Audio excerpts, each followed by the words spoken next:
What's up? I'm back from the dead, also known as ECE exams. So now that they're done, I'm going to teach you guys how you can bowl faster without changing your action. So there's two main things, two concepts. The first one is incredibly important, and if you understand this, you'll make sure that you're bowling as fast as you possibly can, and it's called alignment. So let's say I want to throw this ball at the stumps, right? And I can produce like 100 newtons of force, 50 from my lower body, 50 from my upper body. But as I go and throw this, right, my lower body is actually going that way.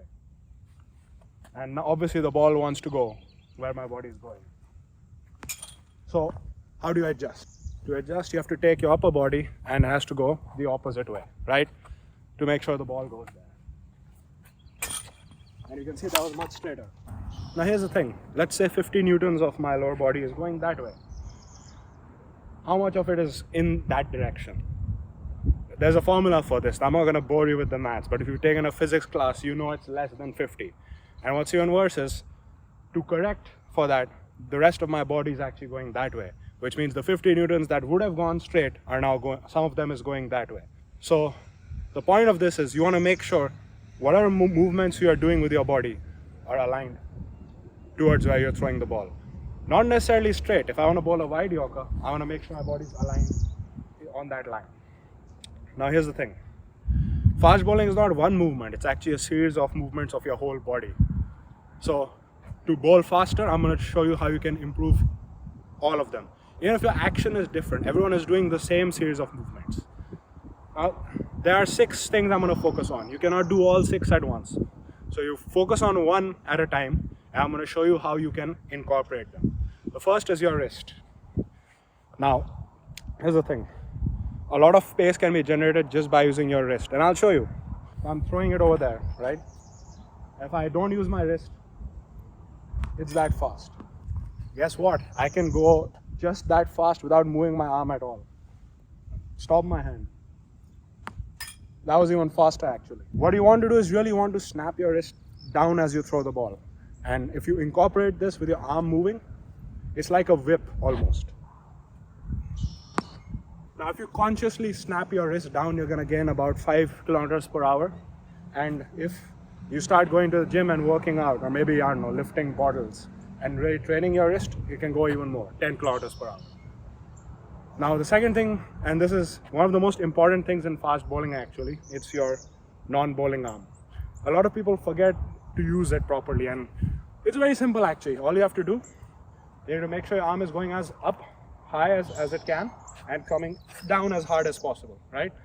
And I'm going to show you the difference between using this arm and not using it. And as you can see, it's quite apparent. Now there's one more important part with this.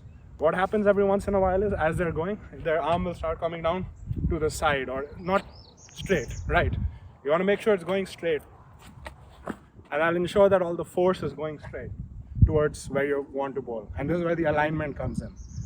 Now, to combine these two, what you have to do is, a study came out a while back where if they found out if you separate your non-bowling arm and your bowling arm, your pace increases. And the reason for that is quite simple. Your body is elastic, right? And what I mean by that is, you look, I'm going to keep my arm completely loose, but if I turn my body, my arm will want to follow, right? I'm just going to keep it here, right? And in fact, if I do my full bowling action, keeping my arm completely loose, you'll see my arm goes through. That was with my arm completely loose. So how you incorporate your non-bowling arm in your wrist is, as you're bowling, you do your run-up, and as you jump, at this point, you really focus on getting your non-bowling arm high and really snapping down. And after that, you try and delay your arm as late as possible. And then as you snap down, you want your wrist to come down like a whip. Now, the next 2 parts of your body that you want to focus on are your back and your hips. Now, the back one is again very simple. It's like your wrists. Basically, you want to keep your back arched as you jump, and as you come down, over here, you use your core to put some extra power in the ball. This is quite similar to your wrist in the sense as, you know, as you strengthen your core and your back muscles, you gain more pace. And you don't want to be a little bit careful with this. You don't want to strain your back much, but as a general rule, as you jump, arch back, and then as you're about to bowl, just try and put a little bit of force that way. And you can focus on this every time you throw a ball. Just spend an over trying to just get used to the sensation. Now the next one is a little harder to explain, and there are hip dominant bowlers, so there are side on bowlers and front on bowlers.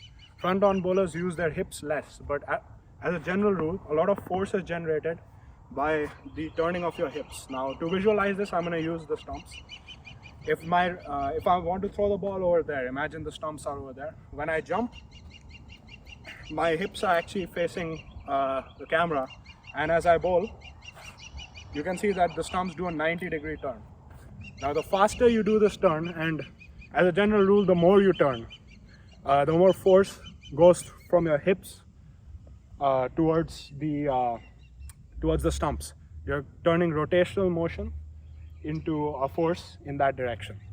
Now I'll be honest, this is pretty hard to implement, because this will change your action. So what I want you to focus on, rather than trying to either turn more or change your action to try and get this, especially if you're a front on bowler, however much you do turn your hips, even if it's very little, really try and snap through. And then the way you combine this and your back is you want to turn, like I said, rotational motion into forwards force. So what you do is you start off sideways, or how much sideways you go, you turn and then you go down. You don't even need a ball for this, in fact. So I just get both your hands up and then just get used to doing that smoothly.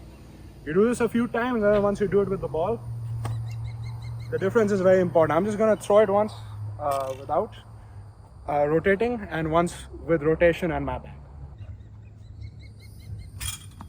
That was not too impressive, but as you can see, once we combine it, it's a different story. And again, I'm putting very little force through my arm at this moment. In fact, my bowling arm is probably doing the least out of all of this. Now for this last part, I'm actually focusing on the lower half of your body.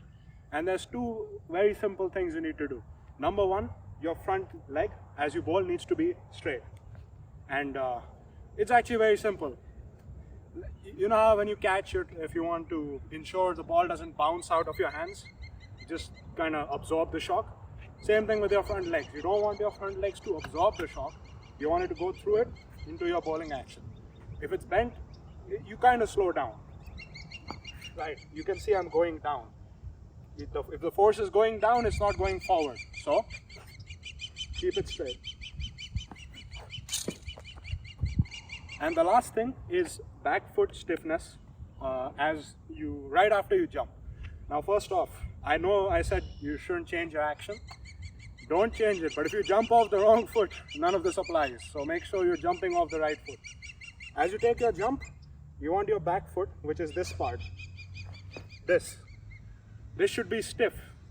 And in fact, if you look at a lot of fast bowlers in the IPL right now, their back foot is on the ground for a very little time. That's because they keep this very stiff. So what happens is, similar to the front foot, no force is lost here, it all goes forward.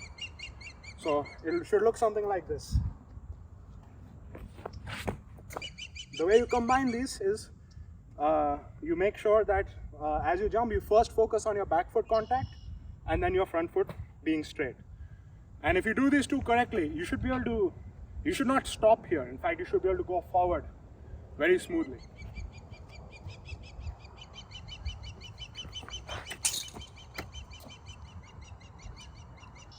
I'd like to end this by saying, reiterating something I said earlier. You cannot do all 6 of these things at once. Focus on one at a time. And once, this could look like bowling an over, focusing only on your wrist. Then the next over you bowl, focus only on your non-bowling arm.